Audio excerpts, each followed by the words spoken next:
कमल के बड़े भैया एक सरकारी बैंक में नौकरी करते थे, लेकिन एक रोड एक्सीडेंट में उनकी मृत्यु के बाद घर की जिम्मेदारी कमल पर आ चुकी थी। अपने भाई के जाने के बाद कमल ने अपनी कॉलेज की पढ़ाई बीच में ही रोक दी थी। दरअसल कमल की भाभी अपने पति के मृत्यु से टूट चुकी थी और उन्हें सहारे की सख्त जरूरत थी। पति की मृत्यु के बाद कमल की भाभी को अनुकंपा नियुक्ति के तौर पर नौकरी दी गई थी, जिसके लिए उन्हें बैंक जाना आना पड़ता था। और इसी बीच कमल के सहयोग ने उन्हें पूरी तरह बिखरने नहीं दिया। कमल अपनी भाभी का इतना सम्मान करता था कि उनके कहने पर उसने अपने कॉलेज की पढ़ाई फिर से प्रारंभ कर दी। कमल को कई बार अपनी भाभी को बैंक छोड़ने के चक्कर में कॉलेज पहुंचने में देरी हो जाती थी, लेकिन कमल को इससे कोई फर्क नहीं पड़ता था। वह अपने जीवन में सबसे ज्यादा प्राथमिकता अपनी भाभी को ही देने लगा था। कमल की भाभी उसे अपना बेटा मानती थी। एक दिन कमल अपने कॉलेज की लाइब्रेरी में बैठकर पढ़ाई कर रहा था। अचानक उसे उसकी भाभी का फोन आता है। वह रोते हुए कमल को बैंक बुलाती है। कमल अपनी भाभी की आवाज़ सुनते ही घबरा जाता है। वह तुरंत बाइक उठाकर बैंक पहुंचता है, जहां उसे पता चलता है कि उसकी भाभी पर 10 करोड़ रुपए के घोटाले का आरोप लगा है। कमल को पुलिस के द्वारा जानकारी मिलती है कि उसकी भाभी ने फर्जी डिमांड ड्राफ्ट बनवाकर एक ग्राहक के खाते से 10 करोड़ रुपए का आहरण किया है।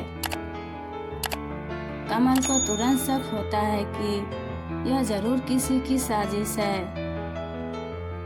पुलिस कमल को उसकी भाभी के पास ले जाती है।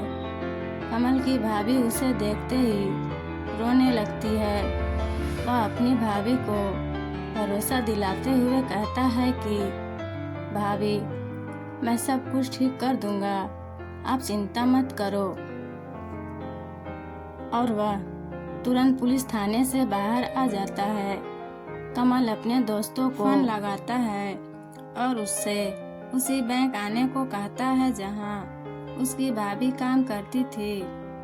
दोस्तों के आते ही कमल योजना के अनुसार अपने एक दोस्त वरुण को रईस ग्राहक बनाकर मोबाइल रिकॉर्डिंग सिस्टम के साथ बैंक के अंदर भेजता है। वरुण बैंक पहुंचते ही सीधा ब्रांच मैनेजर के केबिन में घुस जाता है। बैंक का मैनेजर वरुण के हुलिये को देखते ही कुर्सी पर बैठने को कहता है। वरुण अपने प्लान के अनुसार बैंक के मैनेजर को अपने गैर कानूनी पैसे को खाते से हस्तांतरण करने के लिए 10 लाख रुपए की रिश्वत ऑफर करता है।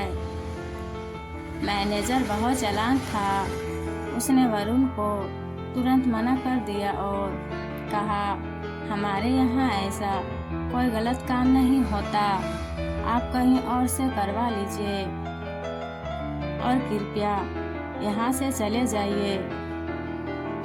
वरुण ब्रांच मैनेजर की बात सुनकर डर जाता है और निराश होकर बैंक से बाहर आ जाता है। लेकिन जैसे ही वह कुछ दूर पहुँचता है, उसे पीछे से एक व्यक्ति आकर रोक लेता है और वह वरुण से कहता है, आप चिंता मत कीजिए, आपका काम हो जाएगा। दरअसल इस आदमी को ब्रांच मैनेजर ने ही वरुण के पीछे भेजा था। वहां वरुण को पैसे लेकर अगले दिन किसी होटल में मिलने को कहता है। वरुण उसकी सारी बात रिकॉर्डिंग करके वहां से थोड़ी दूर स्थित एक पार्क पहुंचता है, जहां कमल उसका इंतजार कर रहा था। वह उनके पास पहुंचते ही रिकॉर्डिंग सुनता है कमल रिकॉर्डिंग सुनते ही समझ जाता है कि जरूर भाभी के केस में ब्रांच मैनेजर ही जिम्मेदार है, क्योंकि इतना बड़ा घोटाला बिना बड़े अधिकारी के संभव ही नहीं है। वरुण अगले दिन नकली नोटों से भरा हुआ बैग लेकर होटल पहुंचकर कमरा बुक करता है। कुछ देर बाद ब्रांच मैनेजर अपने उसी आदमी के साथ वरुण की बताई गई जगह पर पहुंचता है। वरुण ब्रांच मैनेजर को ड्रिंक पीने को कहता है।